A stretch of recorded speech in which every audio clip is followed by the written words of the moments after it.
This stationary blob is a candidate exoplanet, and below it and to the left is a second. They both appear to orbit a star around 200 light-years from Earth. Just a decade ago, capturing an image like this through a telescope was unthinkable.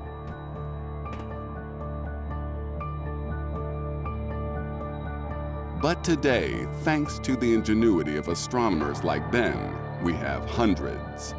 And by analyzing the light from these distant worlds, scientists can work out their chemical composition and potentially the fingerprints of life. At this point, we're studying much larger planets, gaseous things like Jupiter, that most likely don't have any kind of life like we know it. But that's a first step. And we're going to fainter and smaller planets as time goes on, as we develop this technology. In the not-too-distant future, scientists may be able to simply scan a star for Earth-like planets and find the signature of life there. We can look right at the light from a little planet around its distant star, and that opens up a whole range of possibilities for us to not just detect the planet, but to study the planet. I mean, this all sounds like science fiction, but there is a reality to this. We have a scientific method to actually determine whether there is life on another planet. Life is one thing. Intelligent life is another altogether. It requires billions of years and a powerful force field like the one we owe our lives to every day.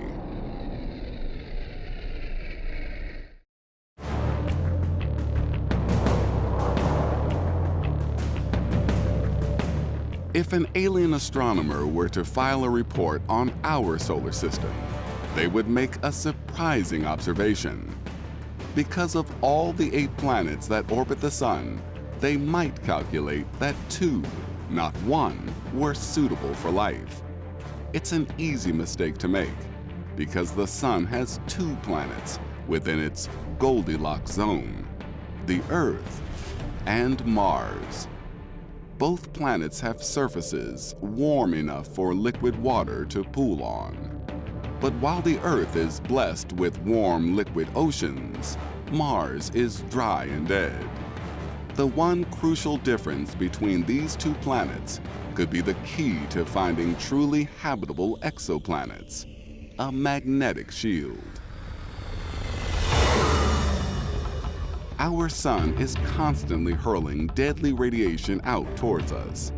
Only our magnetic shield, or magnetosphere, saves us. Without it, the solar wind would blow our atmosphere away. And without an atmosphere, liquid water couldn't exist on the surface. In order to have liquid water, not only do you need the right temperature, but you need the right pressure. If there were no atmosphere here right now, even at the same temperature we are today, all of the water would boil off into vapor immediately. So where does the Earth's magnetosphere come from? And why doesn't Mars have one too? Actually, it's in the past. Both Earth and Mars had magnetospheres, but Mars lost its around 4 billion years ago, and with it, the potential for life. The Earth and Mars were born into a realm of violence. Asteroids smashed into their surfaces, turning rock and metal into a molten mass. As they started to cool, a solid crust formed on the surface. But the molten metal below churned as the planets turned, inducing a magnetic field which rose up high above the surface of both planets. Active volcanoes pumped gas into the space around each planet. These gases built up into thick atmospheres, creating the air pressure for liquid water to run on the surface. For over 100 million years, both Mars and Earth were warm, wet paradises, primed for life to take off. Then, quite suddenly, Mars's magnetic protection disappeared.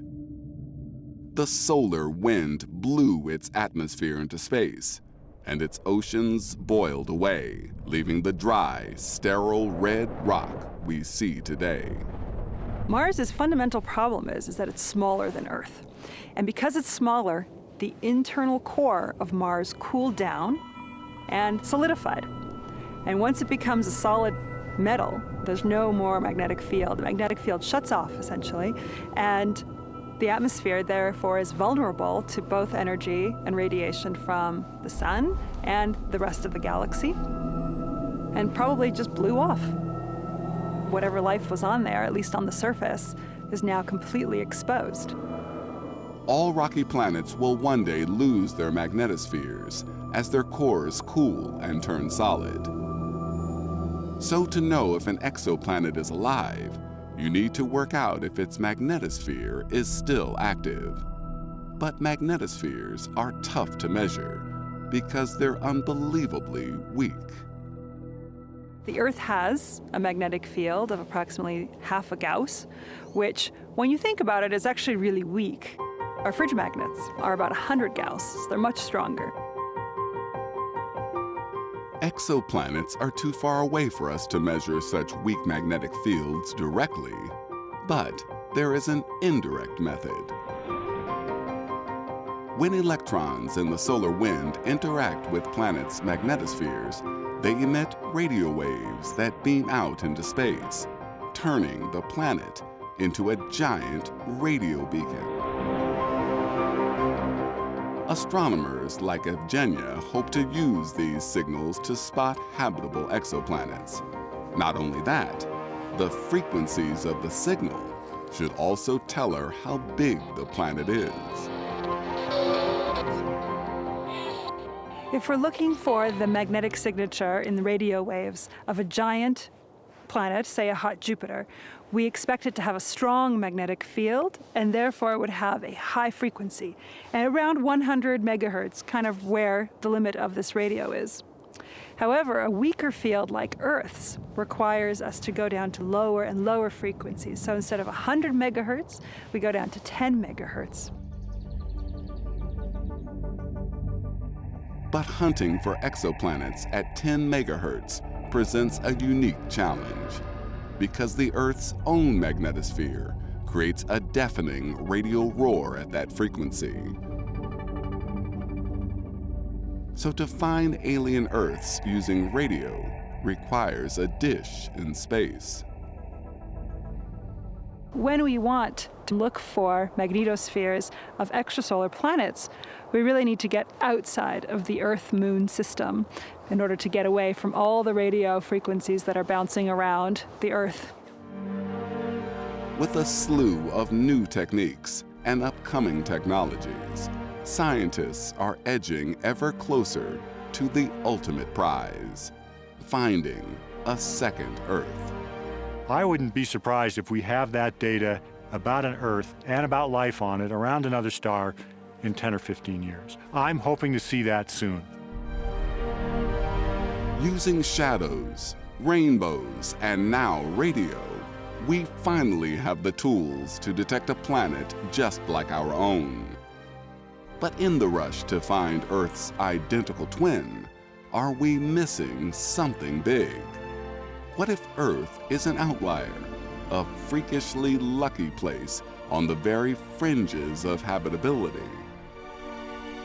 Could there be another kind of planet that's even better for life?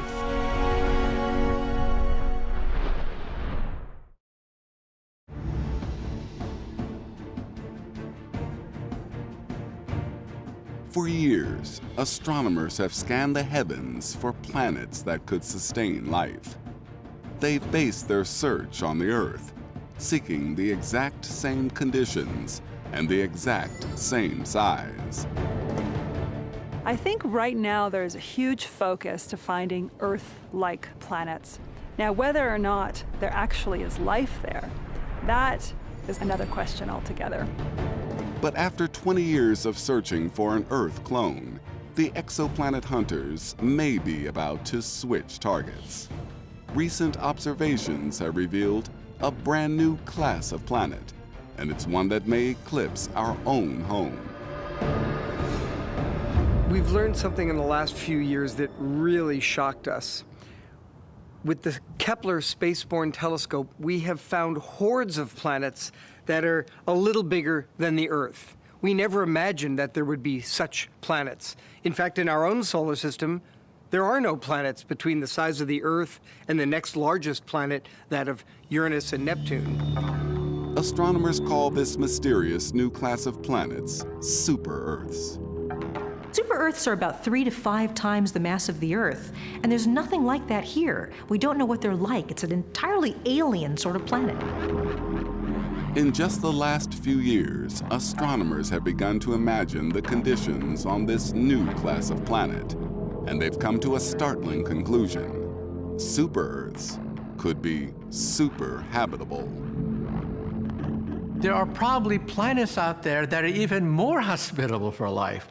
Planets that have even more chemicals necessary to create the organic materials that create life, conditions that make it more likely to get life off the ground.